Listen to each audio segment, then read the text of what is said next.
Hello, Coach. Before we jump into today's episode, I've got something that you guys do not want to miss out on. It's called Underdog Hoops University. Is It is now offering a 14-day free trial. That's 2 weeks full of things that you can explore, an entire coaching platform, playbooks, video breakdowns, practice planning, tools, and everything you need to grow your program and sharpen your edge as a coach. If you're serious about coaching and developing athletes, culture, and winning the right way, this is where you need to start. Alright, now let's get into today's episode and unpack the real coaching insights, practice tips, and everything you've come to expect from Underdog Hoops. Let's get into it. Welcome to Underdog Hoops, presented by great coaches in our basketball community. From the Underdog Hoops studio in Rancho Cucamonga, California, here is your host, Sam Farrar.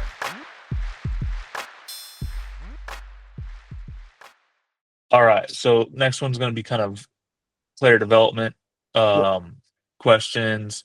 So what skills do you emphasize in player development at different levels? So, I can start with the youth development. And this is the first year I really coached youth, like I said, my daughter's team. And it was the first and second graders. And a lot of those kids either played for 1 year or they haven't touched the basketball at all. And you get a good sense of how some of these younger coaches, and, hey, they're out there volunteering, and that's great. I'm just different where I come from a high school background. Coaching older kids, so I'm going to be more structured. I kind of have my philosophy, so I can't look at it as a babysitting service. Or, there was a lot of coaches that I saw just kind of, let's do layup lines. We're going to play 3-on-3 or whatever before we get into the little games between the two teams. And I'm over here doing stations and whatnot. And for me, the biggest thing, the number one thing that I want these kids to learn at a young age is ball handling. You need to learn how to dribble the ball before anything else. And then for me, just because my background was shooting, I got them early on. We're going to start working drills because they're pushing the ball up and everything. And we're going to start working on follow throughs, guide hands at an early age.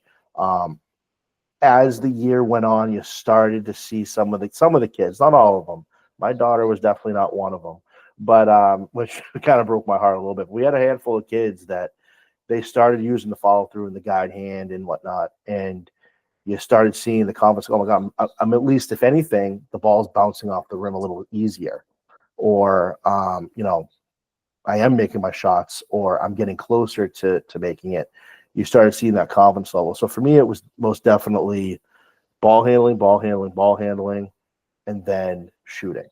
We worked on a lot of defense, and there was a lot of coaches that we had that they wanted their kids to run zone, and I am incredibly against letting these kids run zone defense because I want them to understand man concepts first, of just stay in front of the person that has the ball. And if they don't, here's how you deny. Or if, at worst, just stay in front of the person and just try to see where the ball is and where you're person. And we had a lot of those. The defensive part really clicked for all the kids of, okay, it was do this and do this. And they got it. And whereas zone for kids, it's one, you can teach the kid to be lazy and rely on somebody else. One, obviously, right? That's why I love zone when I played. And two, it can be tough to understand where you need to go. So for me, it's just teaching the basics, but ball handling to me has to be far and away the number one skill you have to teach these kids, because it's just so important. I didn't have that skill. I was not a good ball handler, and it affected my time. I could shoot, but if I couldn't handle the ball, it was a lot of running around for me trying to get open. Yeah. So I am with you on the ball handling because I think that that's the most important thing. So what I do with my kids is, and what I've been doing for the last 4 years, 5 years, whatever it's been, is one of the coaches that I work for came out of the AAU kind of thing, but with his son, and he played at Marshall and did all these things as a practice player and stuff. So he he was kind of my early mentor Sure. in trying to figure out that stuff. But he really emphasized like, hey, these guys need to learn how to handle the ball, but they also need to do two ball dribbling stuff. They can't, because when they are focusing on both hands at the same time, they're going to be even better when it's just one ball and they have to control it with one ball. So I make them do pounding, and then I make them go full court, and then they're going to skip on the way back. Yep. And then I do alternating. So they just got to alternate them, and then we do like V dribbles and stuff like that. So at the beginning of the year, they suck at it. Oh, of course. At the end of the year, I'm like, okay, you see why I did that? Yep. They're like, Exactly. yep. Oh, they see the difference. I mean, what I'm a big fan of in high school that we were doing, because our kids were not the first year we were there. We had no ball handlers. Our best ball handler would have been one of the probably top 7 on a regular on a good team, right? But she had to have the ball in her hand all the time. One of my favorite drills was, and she always wanted to go right. She never wanted to use her left. So we put a cone in her right hand and said, every time you touch that, you try to shift over to that right hand, you're going to be doing an up down with the ball, and you're only going to be dribbling the left hand anyway. So you're just going to hurt yourself. And she ended up getting better at it, and we ended up then putting someone on her, defender, and pushing her shoulders, giving her resistance, teaching how to drive low. We did this with all the kids, but we saw a big difference between when they started to where they were now, especially 3 years later. Those kids, they learned how to actually dribble. And we started doing the 2-ball stuff. And they're going behind their back, no problem, without looking. We had the goggles too early on. We used to use the goggles, blinders. And to me, they're a great tool to start with. But for me too, it can force the habit of just, well, I'm just going to look down even further. Yeah. Well, I try to do that in the summer and like progression stuff. Yep. I have like a bunch of stuff that I use in the summer that I don't really use during the winter time. And it's like, first of all, I don't want to break it out because it's not the time. Right. But I think in the summertime, you're working on a lot more skill development than you are strategy. 100%. And 100%. Yes. And I've kind of learned that this year is, hey, you'll see the progress. And I try to tell my kids it's a journey and you're going to get better over time if you listen to me. Yep. Now, if you don't listen to me, you're going to end up on the bench and you're going to cry about it later. Yeah. I mean, your parents. Yeah. Yeah, exactly. The way I look at it, and I've told the kids this before, is listen, the game, the season, in season, when it comes to skill level and all that, don't get mad when you turn the ball over because you dribbled off your foot. Don't get mad because someone was able to swipe the ball from you or you made a poor pass because you were looking down. The season is the test. But if you want to pass the test, you got to study in the off season. And that's doing those individual drills. That's doing the work, getting out there on your own when no one's telling you to, because you want to go past that test. I said, so don't get mad if you didn't do the work in the summer and you just showed up at tryouts and said, all right, here we go. And the last time you touched the ball was the last game of the season last year, or you played a little summer league once a week. You really haven't improved. If anything, you're just trying to get back to where you were. So don't get mad when you turn the ball over. Don't get mad that you dribble off your foot, because what did you do not to do that during the off season? Exactly. That kind of resonated a little bit the next year, and we had a lot of kids starting to go do a lot of work, or they were going to some local, skill development groups and things like that. That's good. Okay, so strategy, game adjustments. What is your preferred offensive system and why? It's evolving. So for me, it's been flex for a long, long time. Just run a basic flex, and I think part of that is because of the skill level of the players that we had at the time, where, again, we tried to run read and react at first. Our varsity coach wanted to run read and react, and I like it, but you have to have skill really to run that. Yep. And we weren't scoring, and we just decided we need to have an offense that is just go here, you You do this, you go here, then go here. Eventually, you run it enough times, you're going to lose somebody, you're going to get open. And so it was flex for a long time. It's starting to evolve, and it evolved this past season for me, where I wanted to start running out of the horn set. And you can still, and I know horns, everyone's starting to run out of horns and things like that. But for me, there's so many more variables that you can run. And like I said, I like chaos. And to me, out of a horn set, you can run a lot of chaos because you can run a ton of misdirection. And I like running a lot of decoys.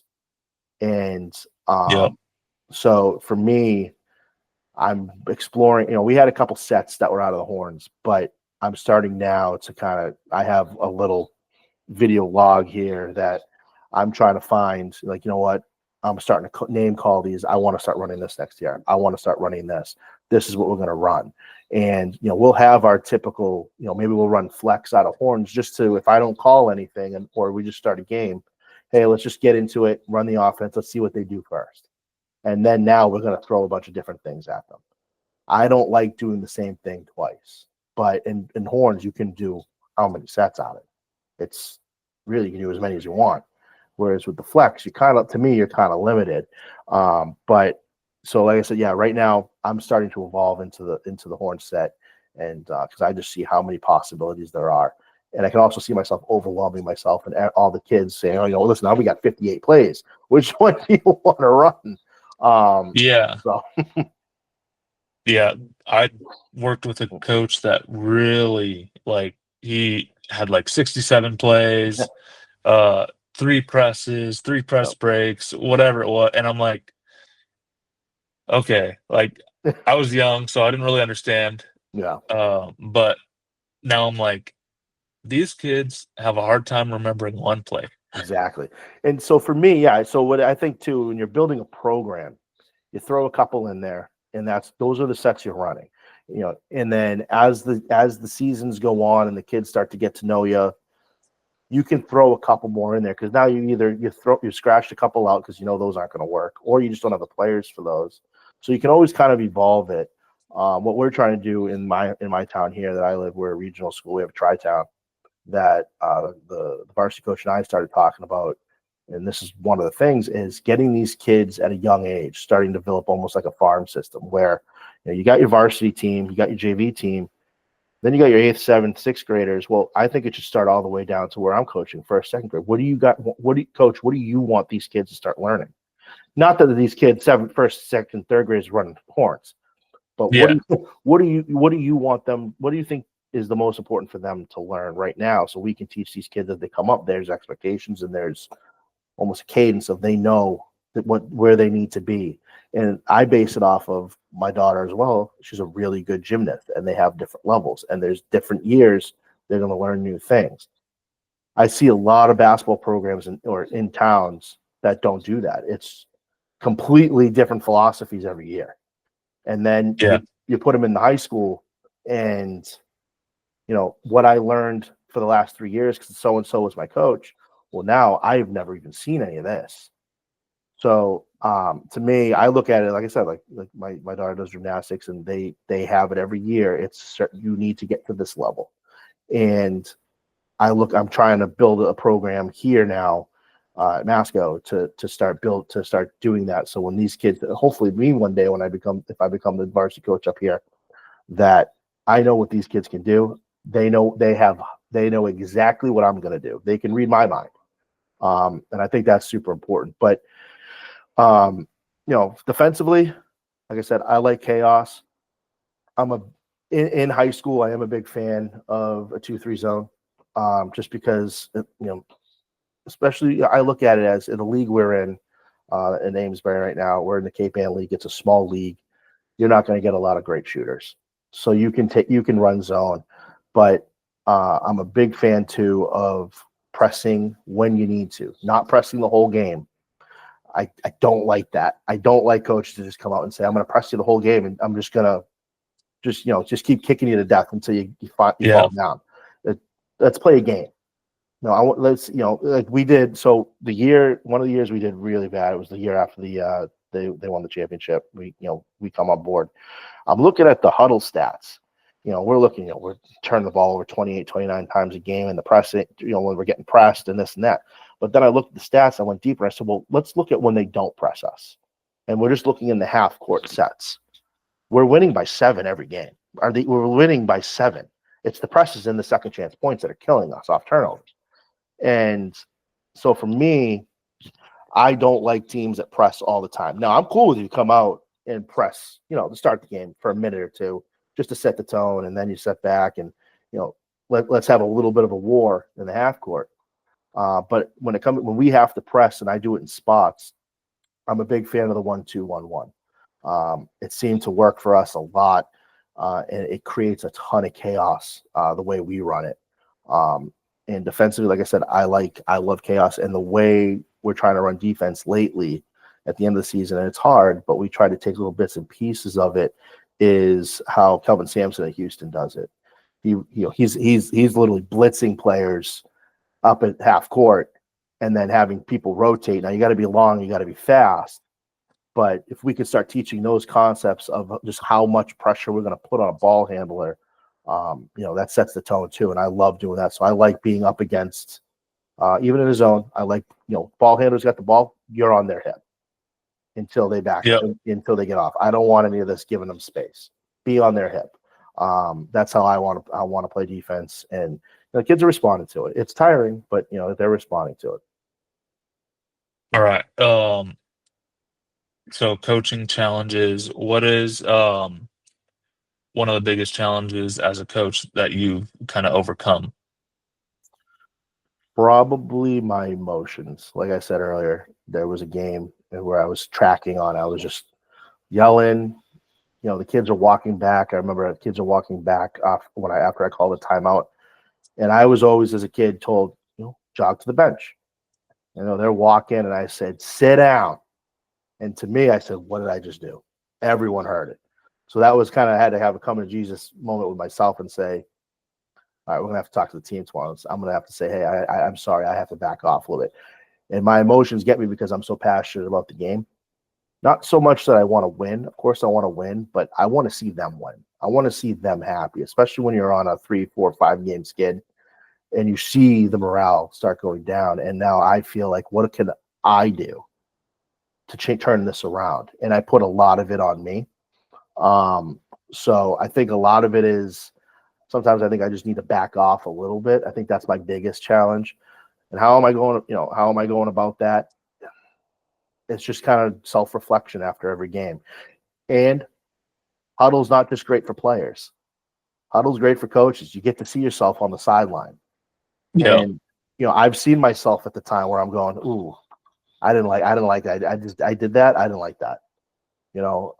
So you start seeing yourself and you say, well, I start to see how did kids react to what my message was at that moment too, because I know what I said at those times.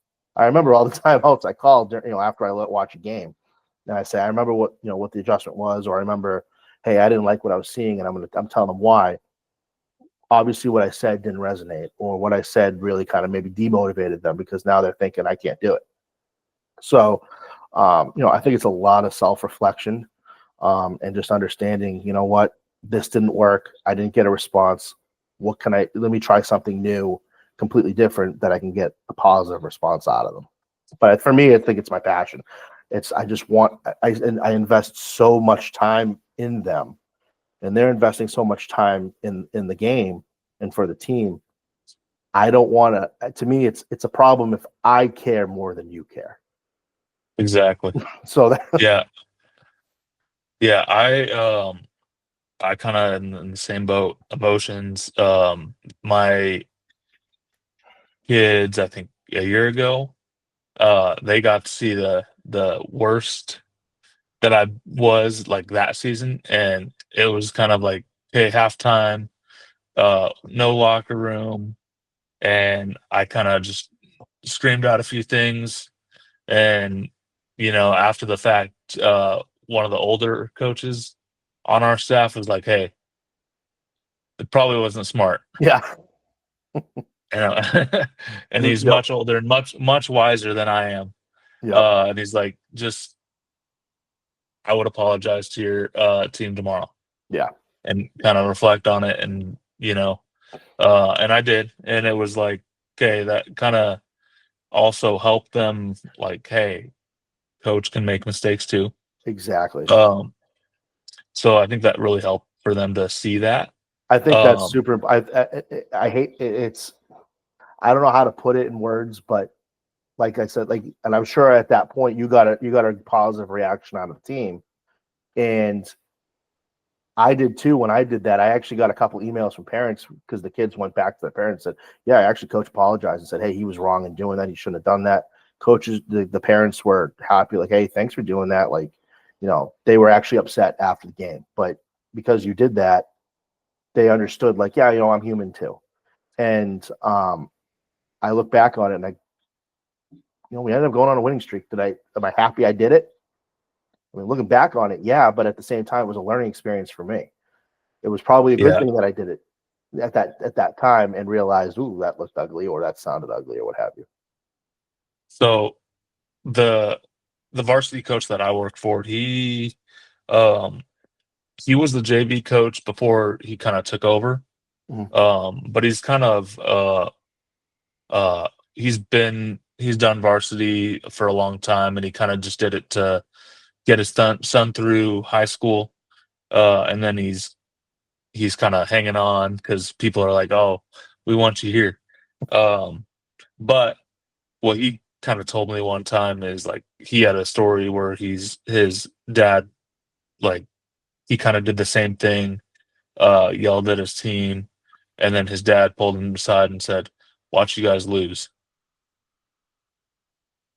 because he was just like, your emotions will get the best of you, and that'll get the best of your team. And he kind of relayed that to me and was like, I can kind of see that sometimes in you, um, where I was in my coaching. And he's like, I just don't want you to have to go through that all the Yeah. time.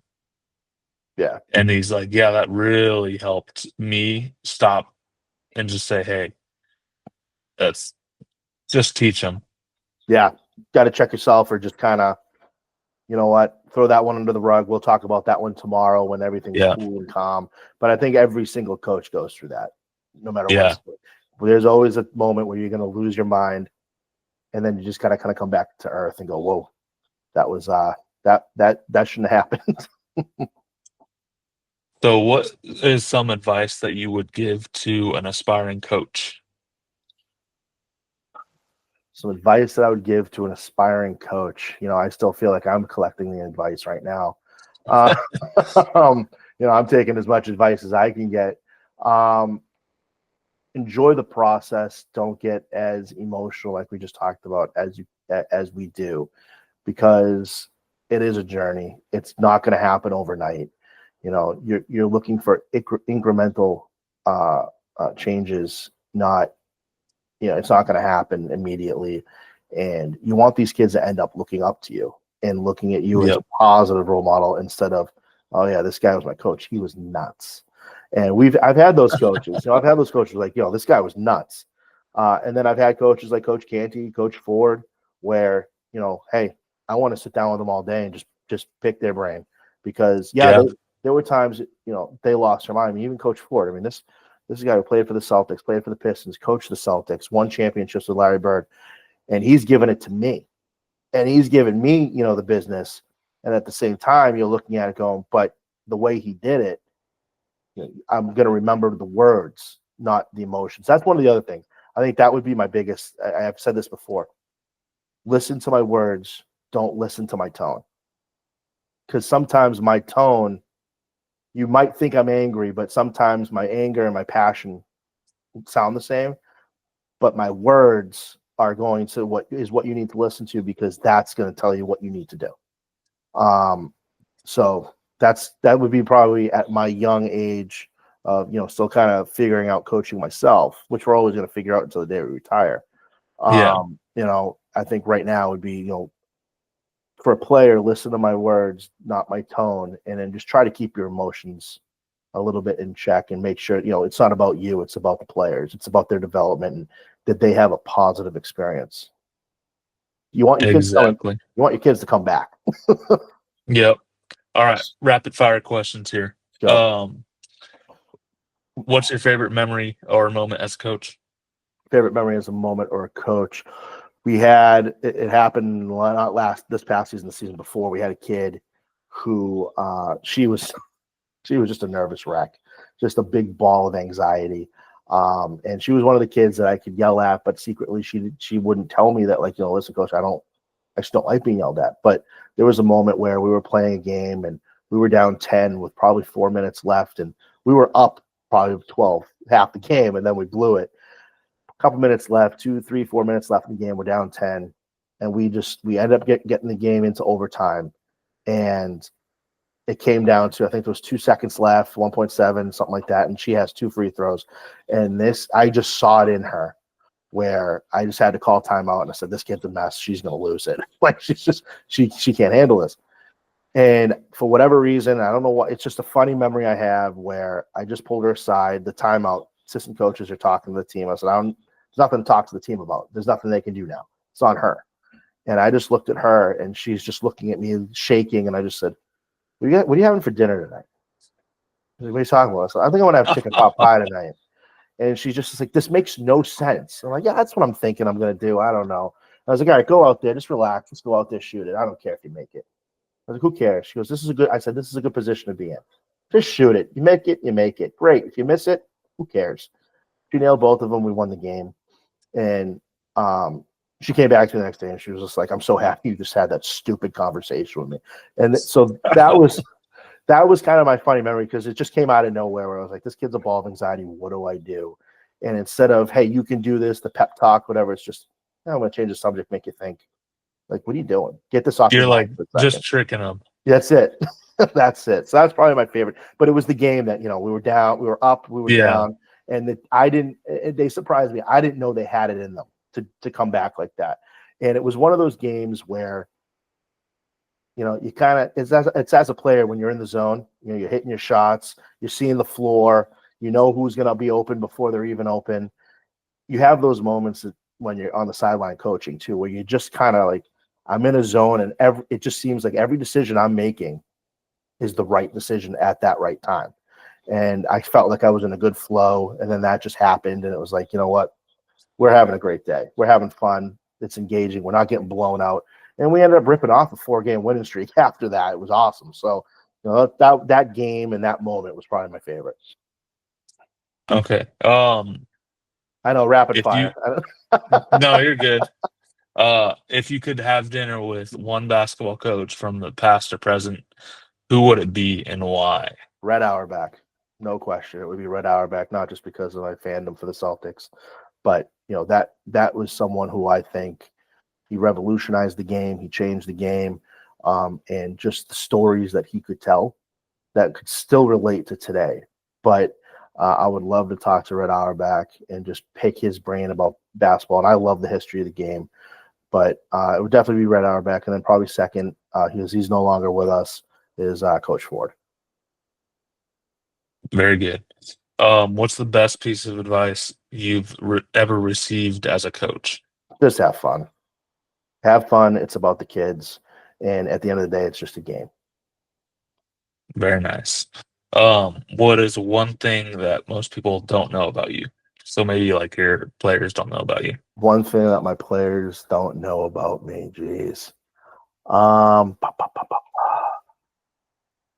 am possibly, we're still looking into it, but we believe from genealogy history that I am a direct descendant of Abraham Lincoln's wife. Okay.